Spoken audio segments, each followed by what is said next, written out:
Hello my lovely viewers, তো আবারও চলে আসলাম একটা ছোট্ট মিনি ব্লগ নিয়ে।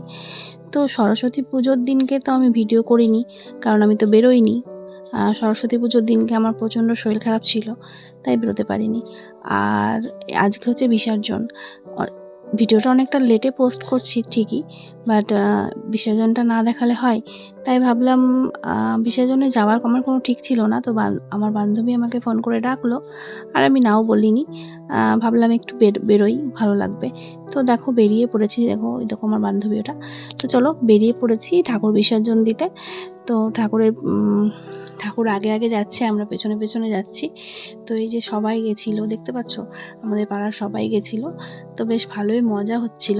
আর ভাবলাম সরস্বতী পুজোর দিনকে মা যেদিন আমাদের মণ্ডপে এসেছে সেদিন তোমাদের সাথে শেয়ার করতে পারিনি, কিন্তু মা যেদিন চলে যাচ্ছে সেদিনটা না শেয়ার করলে হয়।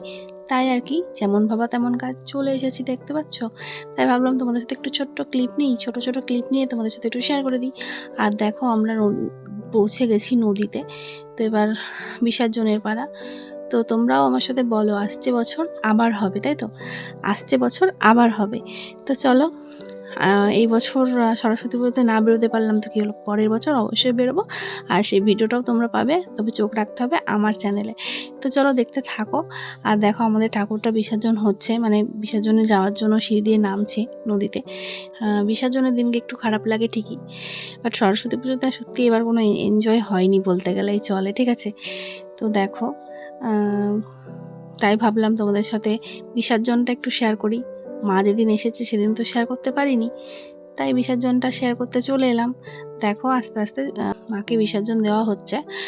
আর জানো তো, প্রত্যেকবারই সরস্বতী পুজোর সময় আমরা সবাই মিলে ঘুরতে বেরোই, এত মজা করি। শুধু এই বছরটাই কেমন যেন অন্যরকম হয়ে গেল ব্যাপারগুলো। আসলে আমার শরীরটাও খারাপ ছিল, আর মানে যাওয়া হয়ে ওঠেনি। তো যাই হোক, তো এই বছর তো আর হলো না। এর আগের বছরও ভিডিও করেছিলাম, এর আগের বছরও ছবি তুলেছিলাম, এর আগের বছরও আনন্দ করেছিলাম। তো চলো দেখো বিসর্জন দেওয়া হয়ে গেছে। এবার দেখো বাড়ি যাওয়ার পথে এই ঠাকুরটা পড়লো। তো এই ঠাকুরটা দেখেই আজকে আমি আমার ভিডিওটা শেষ করব। তো এটা নাকি শুনেছি পেপারে দিয়েছিল প্যান্ডেলের ছবিটা, তো আমি ঠিক জানি না, শুনেছি। তো যাই হোক চলো, আজকের মতো ভিডিওটা এখানেই শেষ করছি। আবার আসবো নতুন কোনো ভিডিও নিয়ে তোমাদের সামনে। ততদিন পর্যন্ত তোমরা সবাই খুব ভালো থেকো, সুস্থ থেকো। আর হ্যাঁ, আমার ভিডিওটা কেমন লাগছে অবশ্যই কমেন্ট করে জানিও। আরও নতুন নতুন ভিডিও দেখার জন্য আমার চ্যানেলটা সাবস্ক্রাইব করে রাখো। আর যারা ফেসবুক থেকে দেখছো তারা আমাকে ফলো করে রাখো। তো চলো, টাটা।